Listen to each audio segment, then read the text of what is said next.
Mesdames et messieurs, chers téléspectateurs, vous êtes maintenant très nombreux à vous passionner pour notre patrimoine à travers votre chère émission Mon patrimoine, ma richesse, qui est sponsorisée par l'association Mewironto au seuil du peuple noir. Bonsoir Noélie. Bonsoir Adé. Nous remercions chaleureusement nos téléspectateurs pour leur soutien et leur encouragement et nous vous promettons que chaque jour, nous faisons un peu plus pour nous montrer dignes de votre confiance. Alors aujourd'hui, nous allons nous installer dans le département des Collines, plus exactement à Savalou, où nous avons suivi pour vous la fête de l'Igname.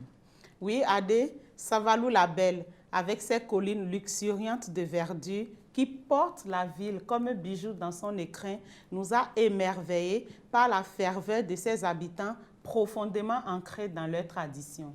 Nous avons eu l'occasion de rendre visite au feu roi Gbagidi Tosso XIII, à quelques personnalités de la région, sans toutefois oublier les sites touristiques dont elle regorge.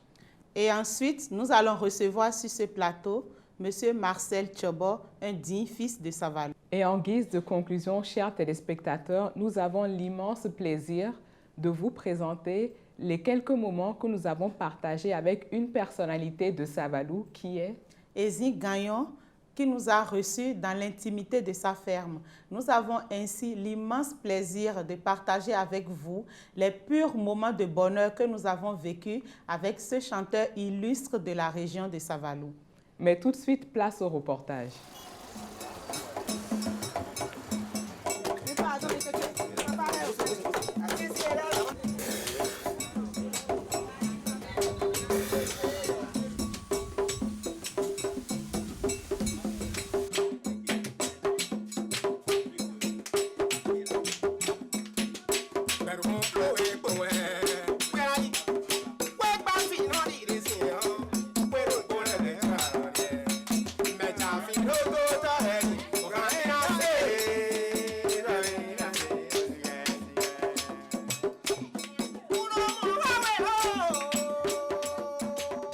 Messieurs, bonjour et bienvenue dans ce nouveau numéro de votre émission Mon patrimoine, ma richesse. C'est une émission qui vous est proposée par l'association Mewironto au seuil du peuple noir. Cette association lutte depuis plusieurs années pour la promotion, la sauvegarde et la transmission du patrimoine oral des populations noires et originaires d'Afrique. Encore une fois, nous faisons le déplacement pour vous en plein cœur du pays Mahi, dans les collines de Savalou, pour suivre le rituel d'autorisation pour la consommation de la nouvelle IAM. Alors, c'est une cérémonie très importante pour les fils et filles de Savalou parce qu'aucun Mahi n'est autorisé à manger la nouvelle IAM tant que ce rituel n'a pas été fait.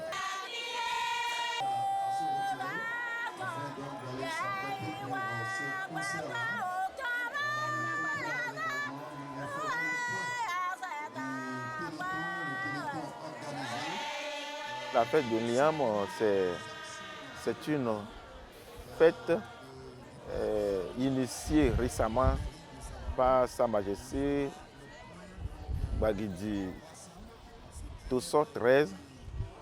Avant, chacun le fait de façon individuelle, mais le roi Tosso a essayé de regrouper tous les prêtres de Fa. Et chaque année, ça se célèbre.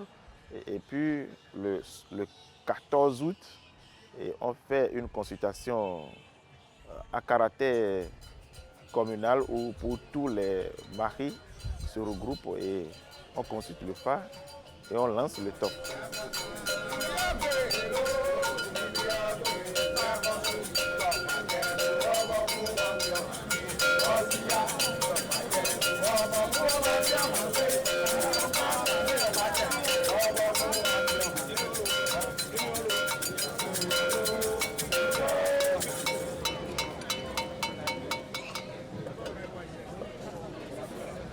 Lorsque un nouveau produit, comme le maïs et tant d'autres, sort premièrement, si on ne fait pas ces rituels, les premiers à consommer ces produits vivriers, ils vont commencer par subir des maladies telles que le rhume, telles que la grippe et autres, peut-être les boutons sous le corps. Donc pour éviter tout ça là, le premier responsable spirituel du royaume fait une cérémonie pour écarter toutes ces maladies, tous ces agréments que peut poser ces produits-là à nos enfants.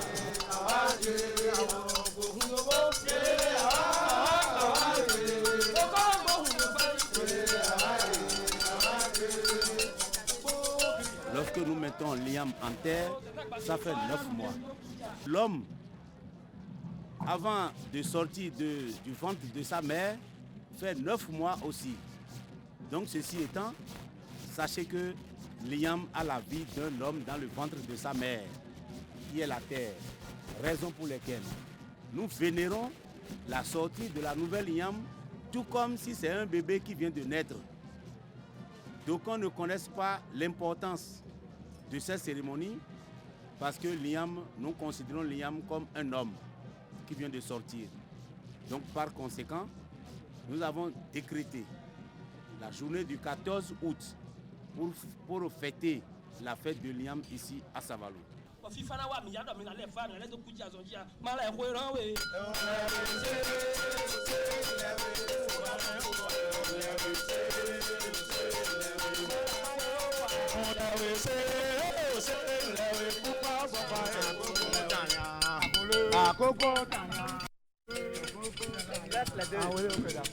The performance is finished. La fête cette année a un cachet un peu spécial et avec une envergure internationale parce que nous avons noté la présence du sénateur de New York accompagné de toute sa famille et de tout son staff. Nous avons noté la présence de l'ambassadeur de l'UNESCO. Nous avons noté la présence de plusieurs ministres du gouvernement béninois ainsi que d'une grande flopée de têtes couronnées qui sont venus exprès ici à Savalou apporter leur soutien aux enfants des collines.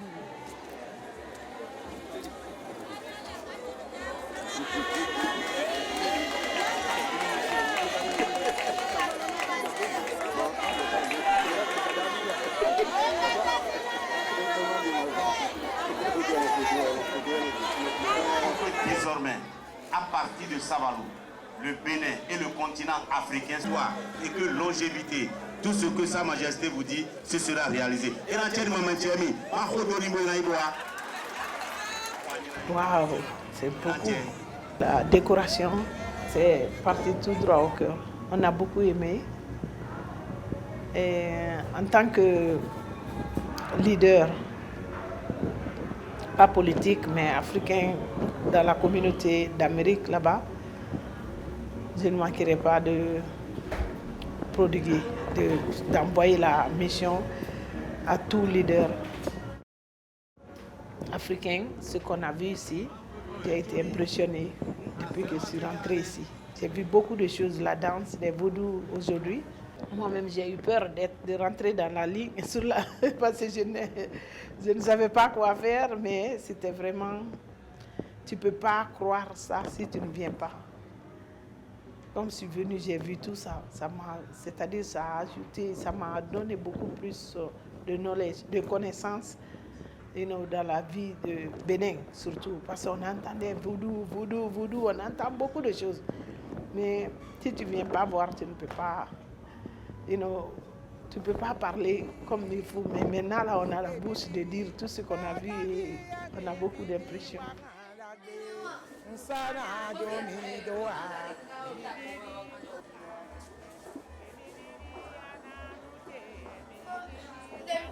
Diomede Bouquet, il y a un coususo, et ce bas coususo, bégbédin, donc à coussi téwé, ben on te vit bé. Mais le Bouquet, il y a des tévés qui les jouent bon. Le quoi est tombé, mais nous voyons une cérémonie, mais qu'on a besoin de quoi, mais non bleu.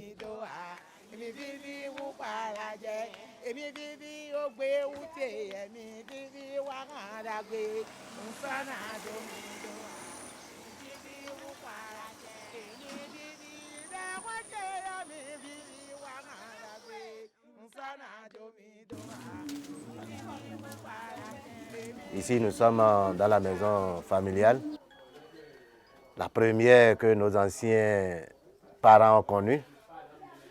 Et il faut comprendre qu'actuellement, leurs enfants et nous, leurs petits-fils, nous sommes en train de nous installer dans la ville. Donc chacun est dans son domaine. Nous avons l'habitude de nous retrouver généralement les 15 et les 16 août de chaque année pour célébrer non seulement notre retrouvaille, mais nous le faisons aussi à l'intention de nos ancêtres. Mais nous nous retrouvons ici les 15 et les 16 obligatoirement.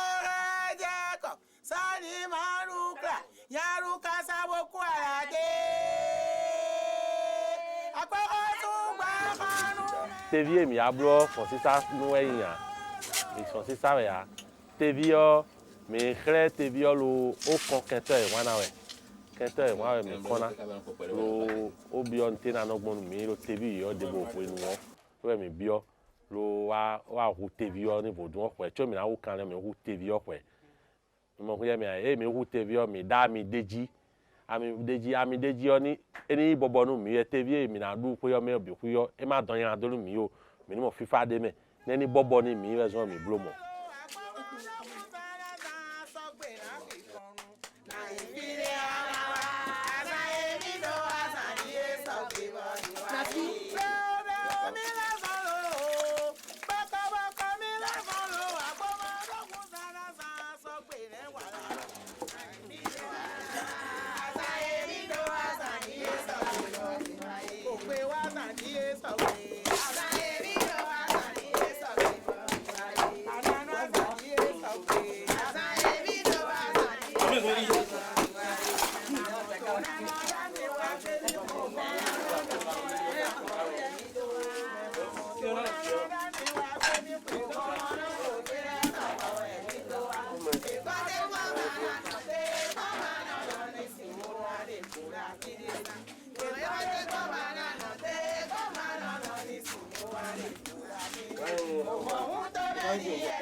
Para ko ngozi na ko elugu do sabaru fio kezu tu oni we mo retrouvaille re yuro do retrouvaille e ba me de ko ni na bi no amo me de ama wa kezu tu azimo no vitu ile bo do ko kaya kezu tu ro do me bi play for no wa no mo no bi no mo file no wa tun play na duo e ba mi le kon we go de famille we na go ni famille kezu tu me no wa do bi de na bloku yo do na jeji ko na jeji to ne ko kezu tu no do kami bo mi no wa mo mi de no do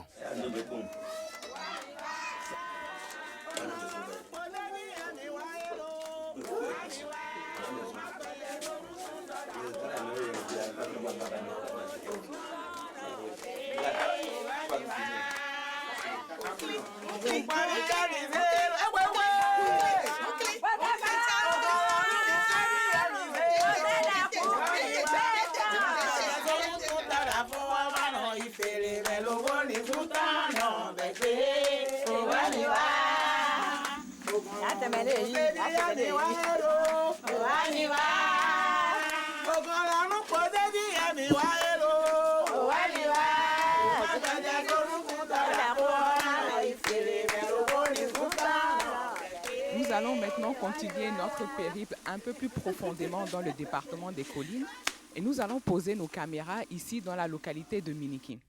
Chers téléspectateurs, vous et moi, nous savons que les arbres ont en général un tronc, au maximum 2 troncs. Mais nous avons décidé de vous montrer ici un arbre très particulier qui a beaucoup plus qu'un seul tronc. L'histoire du palmier à 7 troncs, en ce temps, il n'y a pas de l'eau au village comme pompe ou bien puits, il n'y a pas. C'est le seul marigot là qu'on consomme comme eau au village. Et tous les jours, les villageois, les bonnes dames empruntaient ce chemin pour aller puiser de l'eau avec les gourdes. En ce temps, il n'y a pas de bassines, il y a des gourdes. Et le palmier, ils ont vu pousser le palmier. Il était poussé normalement avec un seul pied. Il a fait les troncs. En faisant les troncs, on a vu regrouper les feuilles comme une maladie lui a attaqué. Donc, il a fait 9 troncs à la base ici. Et les 9 troncs sont bloqués le chemin qu'on empruntait pour aller puiser de l'eau tous les jours, qu'on empruntait aussi pour aller au champ. Comme les 9 troncs sont bloqués le chemin, un villageois a vu que si on n'enlève pas, ça renverse les gourdes de l'eau parce qu'il y a beaucoup de forêts de l'épine. En ce temps-là, il y a des forêts d'épines ici, on ne peut pas dévier le chemin et c'est pourquoi on a enlevé 2 troncs à la base ici. Donc, ça reste maintenant 7 troncs à la base. Mais les 2 troncs qu'on a enlevés, ça a encore redonné les 2 troncs en haut. Et si on voit le haut maintenant, on compte 9 en haut, mais 7 à la base. Maintenant que nous connaissons les prouesses que Dame Nature peut faire, allons suivre notre guide Lucien qui nous emmènera vers un autre point d'intérêt et qui ponctue la vie quotidienne des habitants de Minikin.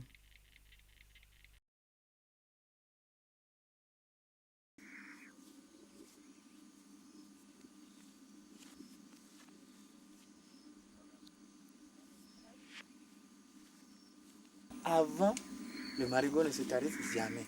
Parce que le marigot, c'est un arc-en-ciel qui est ici et qui donne cette eau-là. Au temps de la fête, l'arc-en-ciel établit les pagnes. Et il y a une bonne dame qui est arrivée, prend les pagnes pour aller fêter. S'ils ont fini de fêter, ils retournent les pagnes à sa place et l'arc-en-ciel ramasse. Donc, il y a une dame qui n'a pas ramené pour elle et elle est arrivée pour puiser de l'eau ici et brusquement, elle est tombée sur l'eau et l'eau l'a avalée, elle est disparue comme ça. Et c'est en ce temps que l'eau commence par se tarir. Sinon, avant, ça ne se tarisse pas. En saison sèche ou bien en saison de pluie, ça ne se tarisse pas. Et l'eau, là, c'est la consommation du village en ce temps-là. On n'a pas de pompes ni de puits. Et c'est l'eau seule là qu'on consomme au village. Et tous les villageois viennent ici pour chercher cette eau-là. C'est une punition bon, pour la dame et pour le village aussi. Et c'est une punition finale.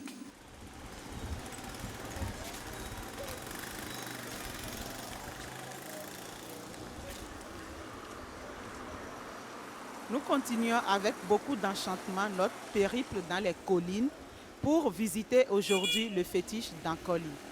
Dankoli est à l'origine une termitière que les populations environnantes ont sacralisée et auquel elles adressent leurs vœux les plus profonds. Aujourd'hui, pour l'association Mewihonto, je vais me soumettre à un rituel de demande de vœux au fétiche d'Ankoli.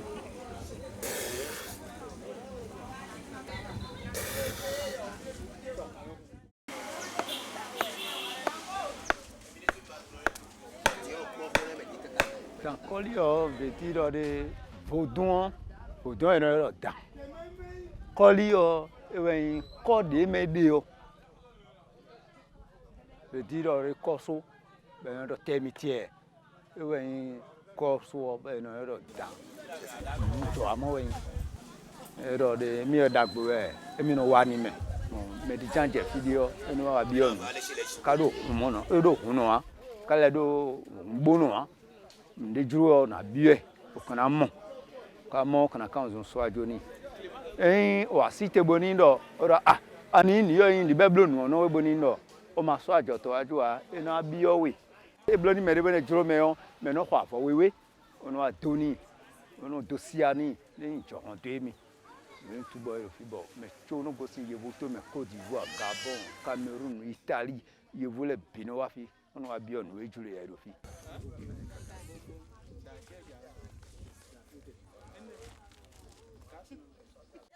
Mino hanu pere wafi bonu mede waja boko ni vudu agwe mino sanu ye boy no ko lo no blo no wasora do vudu akwe e mino hami lo no ha lo no ha afizi lo no ha o degon o de olinfi o oni yo gali ni mede wabo mo e ma ha meta mino ya deto.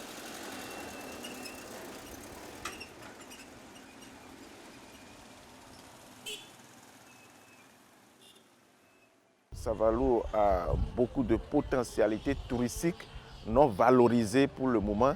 mais il n'y a que quelques-uns qui sont en train d'être valorisés progressivement, et c'est ce qui a inspiré le maire et son conseil. Et nous avons créé une agence qui est sous le service de planification et de développement économique. Le 13 août dernier seulement, nous avons inauguré le site touristique Panthéon de résistance panafricaine de l'esclavage.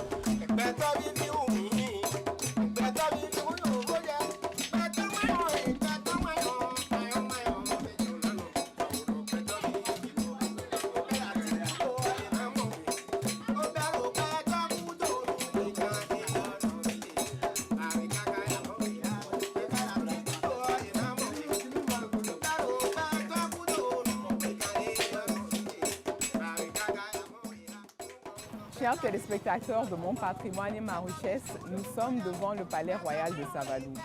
Nous nous y étions déjà rendus il y a de cela quelques temps pour partager avec vous toutes les festivités de la fête de l'Igname. Mais malheureusement, nous sommes de retour ici pour saluer la mémoire du roi Tosok Bagidi XIII. Oui, effectivement, Adé, nous nous trouvons aujourd'hui devant le Palais Royal de Savalou. Un palais royal qui respire la tristesse et la désolation, parce que Daï Amasikpame. Comme on le dit en français, le roi n'est plus. Et nous revenons ici à Savalou pour partager avec vous cet événement qui a endeuillé des fils et filles mariés.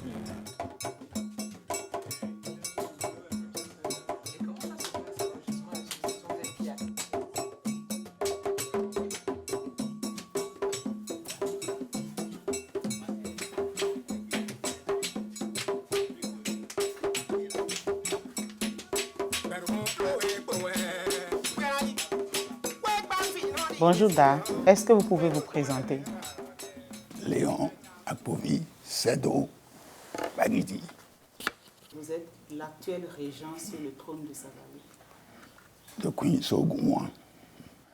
La régence, c'est quoi? Quand un roi décède, nous le disons en mari et Damasik Pavillon. La régence souvient pour continuer ses œuvres jusqu'aux obsèques. Et c'est après ça qu'on intronie un nouveau roi. L'annonce du décès, de la mort, c'est toujours l'aîné de celui-là qui est chargé d'annoncer la mort de son père. Maintenant, c'est là où on cherche le nouveau roi. Et ce nouveau roi, il a des cérémonies qu'il est astreint de faire avant d'accéder aux choses qu'on appelle Inuit Atome. Qu'est-ce qui se passe alors lorsque la rotation tombe sur le tour d'une femme? C'est ça qui fait la jalousie dans les foyers. Quand une femme du roi met un garçon au monde, ça faisait la jalousie des autres épouses. Parce que savent que demain, c'est celle-là qui va bénéficier, son fils qui va bénéficier de la rotation. Même entre sœurs, il y a cette jalousie. Mais tu es aimé. Et vivre mes dessous. Et Romain, beaucoup de ces dominés et qui marient, nous pillé.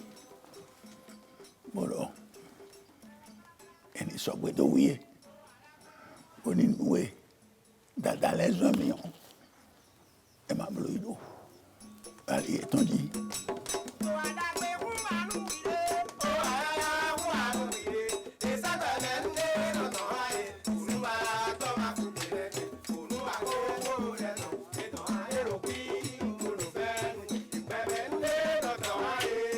Chers téléspectateurs, nous sommes de retour sur le plateau de votre émission Mon Patrimoine, ma richesse. Nous accueillons M. Marcel Chobo. Bonsoir, M. Chobo. Bonsoir. Bonsoir, M. Chobo. Bonsoir. Pouvez-vous vous présenter à nos téléspectateurs? Merci beaucoup. D'abord, je vous remercie et de vous dire toute ma joie d'être en compagnie de deux charmantes dames.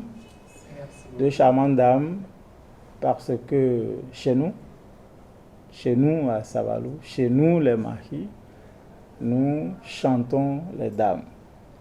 Nous les chantons et comme je le disais, vous devrez le savoir, quand vous rentrez dans notre patrimoine culturel, quand vous prenez Zigagnon, quand vous prenez Alokpon, quand vous prenez Aledo, quand vous prenez Bézé, et comme je le dis aujourd'hui récemment encore, quand vous prenez Don Métoc, vous aurez compris que nous vous adorons. Nous vous adorons parce que d'abord, nous sommes Mahis. Mahis de coutume, je suis. Mon nom, c'est Marcel Tchobo et je suis fonctionnaire au ministère de la Communication. Alors, pouvez-vous nous dire d'où vient le terme Savalou et ce qu'il signifie? Vous le prononcez si bien. Savalou, c'est un terme, je dirais, de bravoure. Un terme de bravoure qui m'amène à remonter un peu plus loin. Soha et sa compagnie, comme beaucoup de peuples béninois, sont venus territorialement d'un lointain proche qui se situe autour des environs du lac Tchad aujourd'hui, qui ont traversé une grande partie du Nigeria, qui ont fait escale par Gézin, le Monokoufo, et par là ont pris par le plateau Adiatado et ont atterri sur le territoire des Guédévi, précisément aujourd'hui dans la localité de Boyiko, précisément à Mitokpodji. Et là, le chef de terre qui les avait accueillis était un chef de terre guerrier, chasseur, qui n'hésite pas à mettre à l'épreuve ses sujets. Et tous ceux qui ont l'ambition de devenir comme lui. Et un jour, il y avait une épreuve, c'était l'épreuve du buffle, c'est-à-dire le plus apte qui pourrait dompter un buffle. On a amené le buffle, on a essayé pratiquement tous les sujets autochtones, personne n'a pu dompter le buffle.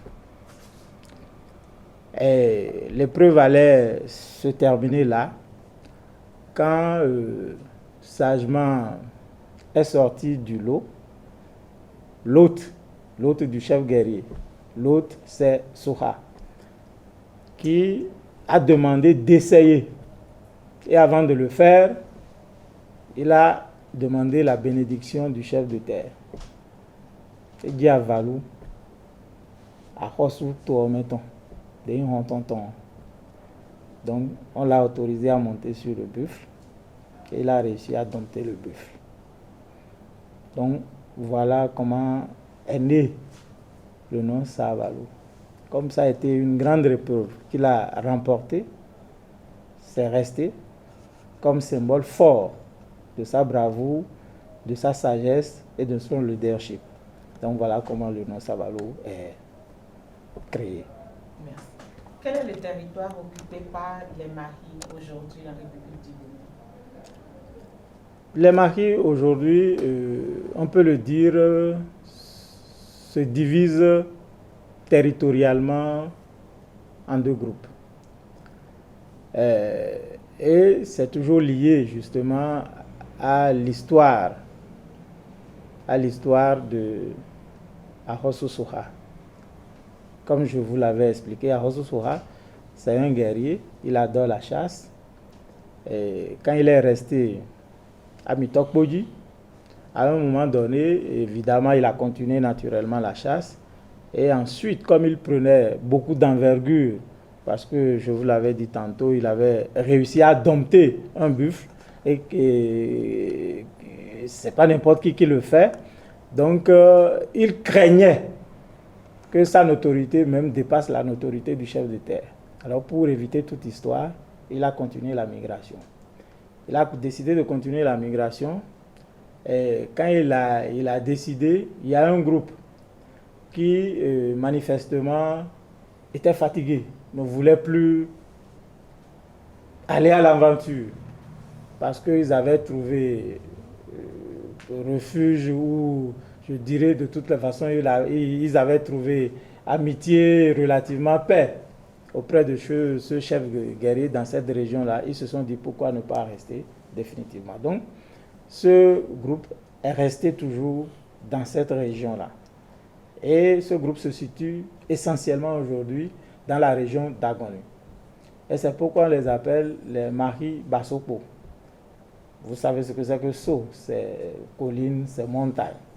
Ça toujours en référence au groupe principal qui a migré et qui est parti échouer, si on peut le dire, au flanc des collines de Savalou.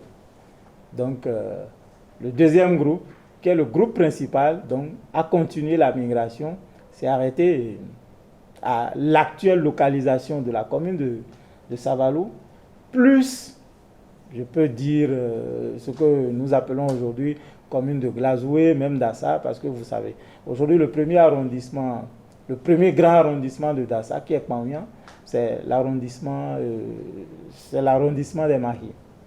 Toujours à Dassa, il y a d'autres poches de Mahi qui sont là. Glazoué, quand vous allez à Glazoué actuel aujourd'hui, vous avez Ouedeme, vous avez Aklankpa, tout ça là, c'est les Mahi.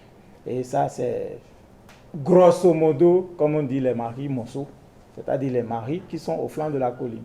Voilà les deux grands groupes et leur répartition géographique. D'accord.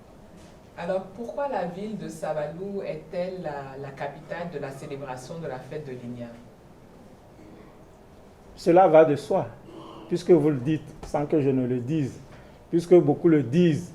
Eh ben, c'est grâce aux manifestations qui ont lieu annuellement à Savalou, qui permettent, ça c'est au mois d'août, mi-août, qui permettent en réalité de célébrer l'Igname.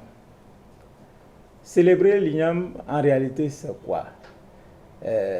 L'Igname, c'est des racines, c'est des tubercules, c'est des aliments qui permettent d'entretenir notre santé, qui nous permettent de nous reproduire. Donc, c'est un aliment qui permet la survie de la population. Donc, c'est un signe de fécondité. Donc, naturellement, quand à la fin, on réussit à faire une bonne récolte d'igname, il faut nécessairement célébrer cette fécondité-là. Il faut remercier les dieux qui ont permis ça.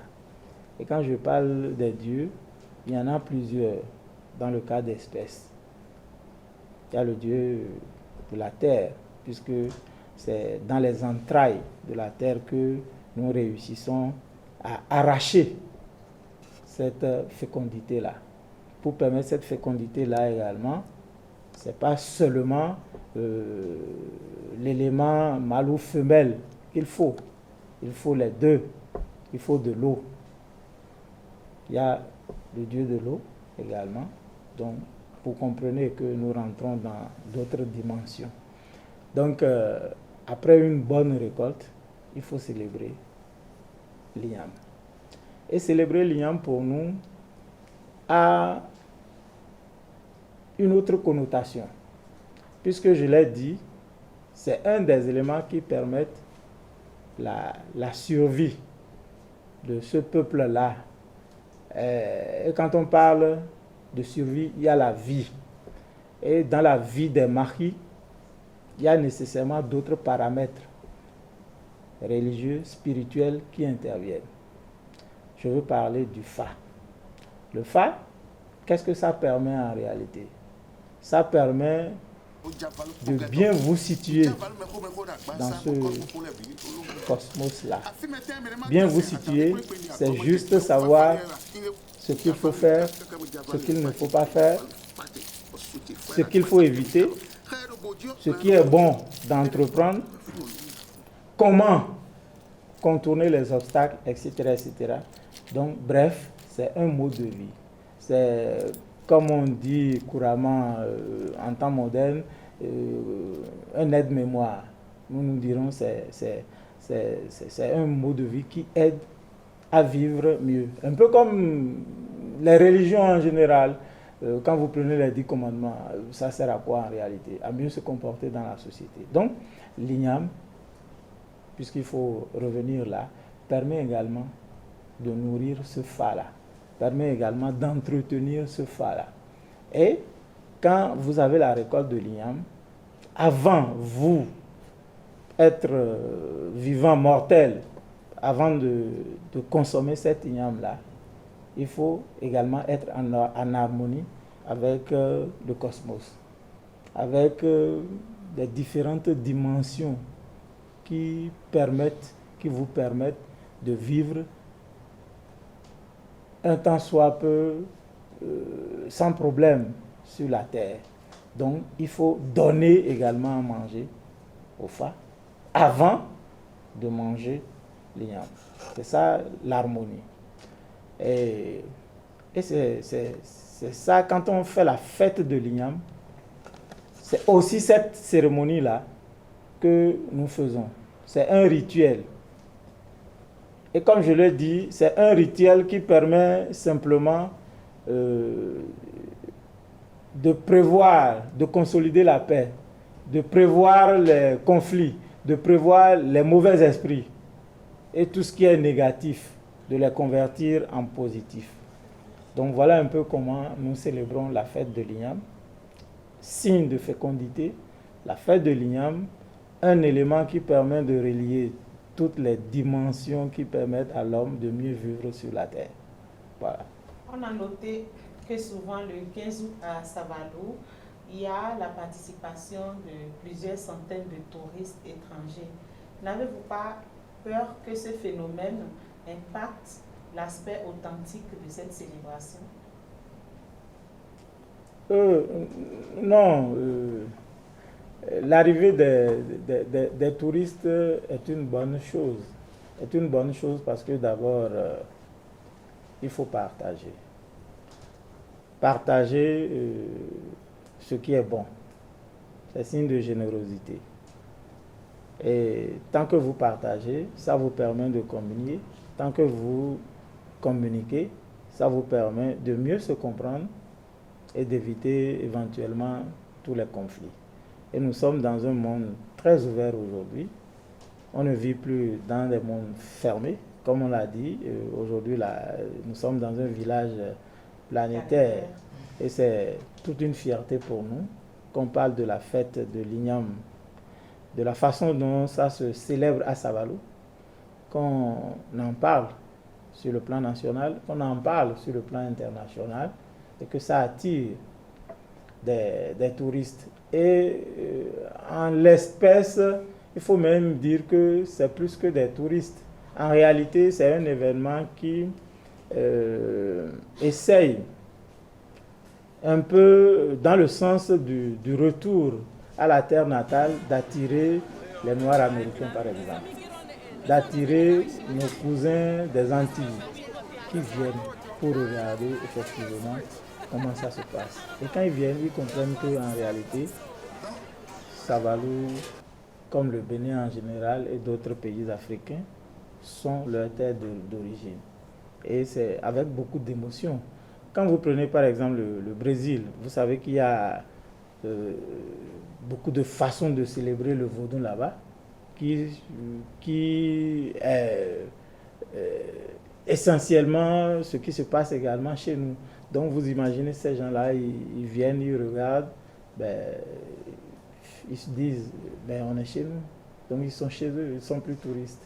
Ils viennent en touriste, mais finalement, ils finissent par avoir ou par reconquérir leur nationalité d'origine. Alors, quels sont les rapports entre les mahis et les divinités endogènes, en sachant que la fête de l'igname est célébrée le 15 août, qui est aussi une fête de la religion catholique, l'Assomption? 15 août, fête catholique. 14 août, la fête de l'igname, religion endogène, religion catholique. Ben oui, ça c'est les caractéristiques des populations. Ça aussi c'est l'inculturation. Ça veut dire quoi? Ça veut dire que c'est une communauté multi-religion. Et les gens vivent en bonne intelligence, puisque au final, Dieu c'est Dieu. Maintenant, quel rapport? C'est des rapports naturels, c'est des rapports de tous les jours, c'est des rapports d'accoutumance. Les religions endogènes existaient avant la religion catholique. Je vous l'ai dit, quand Arosu Soha avait quitté, là où il avait quitté, toute cette route de migration et tout ça, là, il n'y avait pas un curé à côté. Hein, et ils vénéraient leur vaudou jusqu'à atterrir à Savalou.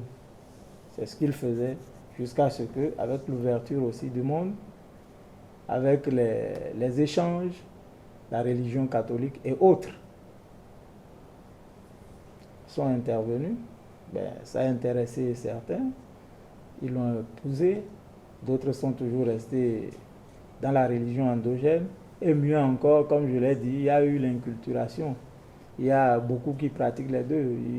Vous les verrez dans les manifestations vaudou, et puis le dimanche, vous les verrez encore à la messe. Ainsi va le monde. Justement, on sait que Savalou a été créé par Arosu Soha.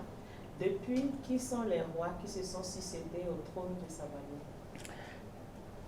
Les rois qui se sont succédés, ben, disons que ça a commencé en 1557 avec Arosu Soha, et puis après Soha, il y a eu Tchaou, après Tchaou, je crois, il y a eu Baglo. Ils sont 13 au total. On les compte que quand ils sont morts. Et je viens de citer les 3 premiers. Les 3 derniers, on peut dire, il y a eu Gandigbe, il y a eu Ruissolin, et puis il y a eu récemment Tosso qui est décédé. Tosso, c'est de 2006 à son décès récent. Donc voilà un peu. Au total, ça fait 13, depuis 1557. Et quel est le rôle de la royauté aujourd'hui à Savalou dans un contexte de décentralisation, puisqu'il y a une représentation étatique à travers les maires maintenant? Nous abordons cette question-là sous 2 aspects. Aujourd'hui, quand on parle de la royauté à Savalou, on n'hésite pas à dire que, notamment avec notre dernier roi, qui est décédé très tôt, juste après quelques 6 ans de règne, c'est un roi qui a révolutionné la royauté moderne, dans le sens que ça a rendu même beaucoup service à la royauté du Bénin, à la royauté d'Afrique. Quand vous regardez Dada Tosso, Bagidi 13, vous le connaissez, puisque je suppose que vous l'avez approché pendant la dernière fête. Vous voyez comment il est habillé majestueusement. Quand il s'exprime, c'est toute une fierté. Et cette fierté dépasse même l'Afrique. À la dernière fête, il y avait eu un ambassadeur de l'UNESCO qui était là. Il y a eu un sénateur. Le sénateur de Perkins, M. Perkins, qui était également là. Habituellement, les ambassadeurs allemands, français, tout ça là, ils venaient à la fête. C'est pour dire que il a été un roi révolutionnaire. Donc, que représente la royauté à Savalou? La royauté à Savalou avait l'ambition de restaurer la royauté au Bénin, la royauté en Afrique. Puisque, comme je le disais, Dada Gbagidi XIII avait des relations très étroites avec le roi du Maroc, avec le roi du Moyen-Orient, et il avait des entrées. Imaginez-vous que ce roi, ce qu'il a fait en si peu de temps, 6 ans, les maires ou les sous-préfets ou chefs de district qui sont passés, n'ont pas pu faire. Ensemble, il a fourré des puits.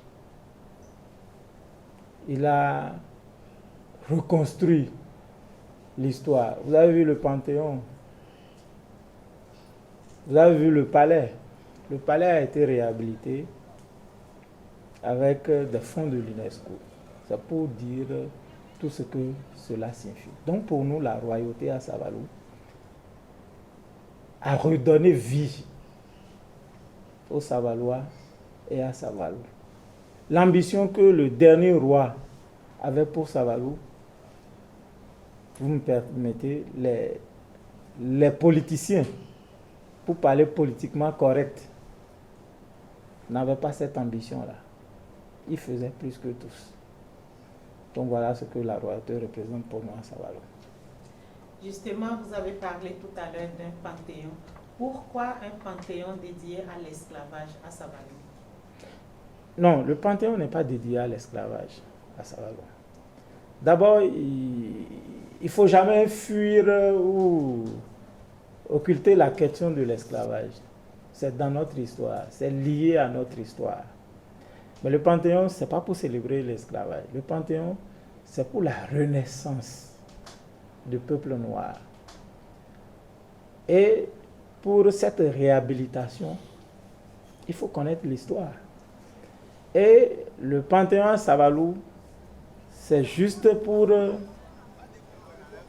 retracer un bout de l'itinéraire de cette traite des esclaves. Et le repère du Panthéon, c'était un point de rassemblement des esclaves.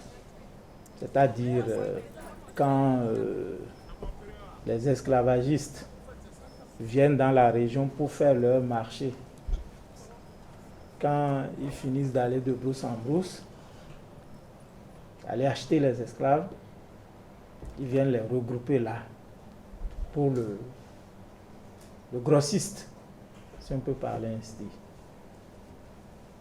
Et quand on parle d'esclaves, nécessairement, le point de chute, comme vous le savez, ce sont les Amériques.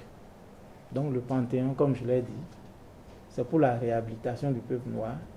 C'est pour permettre à nos frères afro-américains qui sont à la quête de leur origine, à la quête de leur histoire, de véritablement se réconcilier avec eux-mêmes en connaissant cette histoire-là. Donc c'est ça le rôle du Panthéon. Et c'est pourquoi le sénateur Bill Perkins était là, parce que c'est un Afro-Américain. Voilà. Et justement, quel fut l'apport, ou plutôt quel fut le rôle de Savalou lors de la traite négrière? La région de Savalou n'était pas étrangère à la traite des esclaves, d'une manière ou d'une autre, puisque c'était la loi de la jungle, où vous attrapez, où on vous attrape. Simplement ça. Merci. Monsieur Tchobo. Chers téléspectateurs, nous sommes à la fin de cet entretien.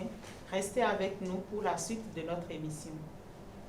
Merci, Monsieur Tchobo. Merci beaucoup. Merci à vous, charmante dame. Encore une fois, pour vous remercier, je vais vous dédicacer un morceau de Don Métoc. Vous connaissez le titre? On devine. La femme. Merci. Merci.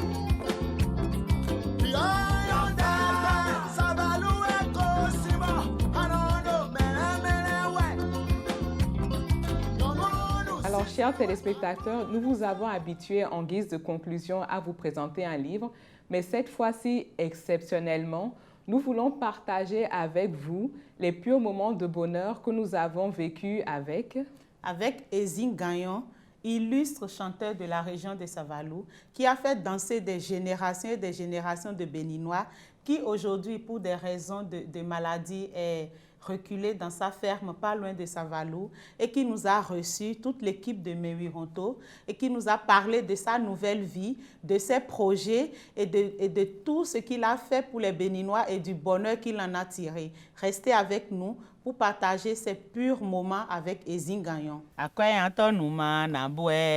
Nkoi jalanine, nkoi jalanine, oje onkwele beda fo ekpozon mielo. Nje takulundie. Moje gbe kowe Khodo kwe chegbe secho akwe atonu manambwe. Na le doro pogona. Ero.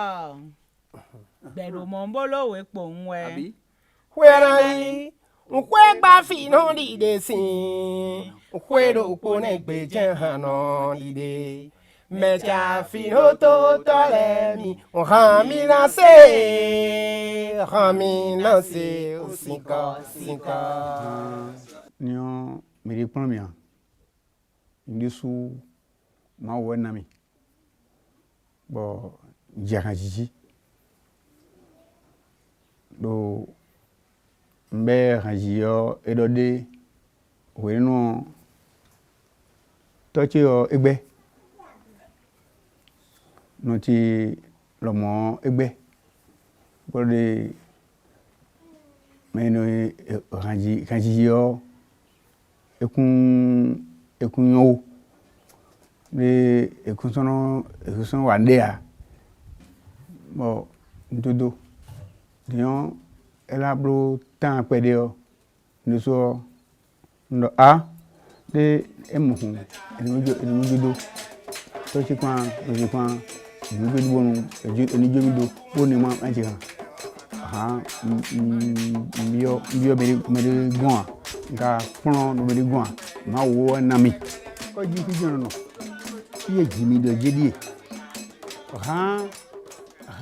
ele o ma wo na we o ina pa boji o ten tagbade a e ma no va one ni o no do kekeji o de tekpon bo no wa ta do pon na ho na wa na mondo hoy chono no yiwe ho do ko pon ha o no le gré no grédient no gré na do gré do griti me ona so awe wenu we ha enu mi taun Agonte eyan nu je do gbeme lo ha gbeme o ha ja gbe khosun gbe nuwe uwe ndomo ache isena de ehun ewe ya lo ka so to kanu mo no bo alo iti to chi gbon mo je ka ji no ti gbon bete utu yan nu ma da che o na ru to gan yan nu ma da che o na ru to khosu o wa agonte eyan nu je do gbe lo ha gbeme o ha ja gbe khosun gbe nuwe uwe ndomo ache isena de ehun ewe ya lo ka so to kanu mo no bo alo eji to chi gbon mo je ka ji no chi gbon bete utu yan nu ma da che o na do to ho yan nu ma da che o na du to gan yan nu he to gan e na du mi don hu mi te gbon bo ni lo yan nu he be ne to nu ri kwa tan nu ma pon ero ene o ma che wenu me o yunu akundanwa o me de kafra yunu ayin de kpon mo ya mo ni yunu on pon wa no to ha ti di bo yunu ko ti bo yunu si ho yunu ho o haria yunu jeno do nu to ene to ba no doa amo me ho si ho be no ho eno ho na la kwa ten amo nion o ko me dion to ba gan ton oji ogbogbo ni jan gan ton we to ba jendi e wo to no to odi ni wa obe ejimi oja ha jigbe o we kun no ho pepe de alpade kun gba kon kara no e tun so ganjo won le blo alo na le blo nebo o le je hoji le kon kaka no bon nion le judo ewe nwa so o yodin nwa so o je e yodin ewe gbon gbeme fibi gbon me ne gbon gbeme bi hu yo gan we no yo ganwe edo fija iwe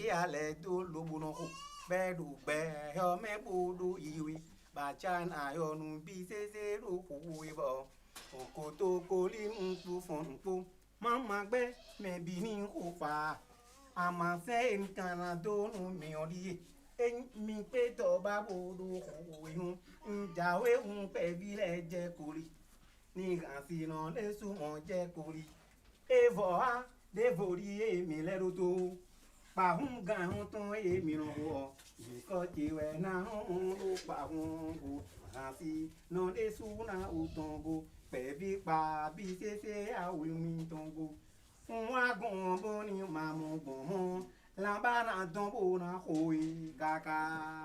Au plan national, moi, je peux déjà dire que Gagnant est un trésor. Un trésor parce qu'il dit tout dans ses chansons. Il aide l'homme à être plus social dans la vie. Donc je crois que Gagnant, comme je l'ai dit, c'est un trésor. Et je suis content d'être de son village.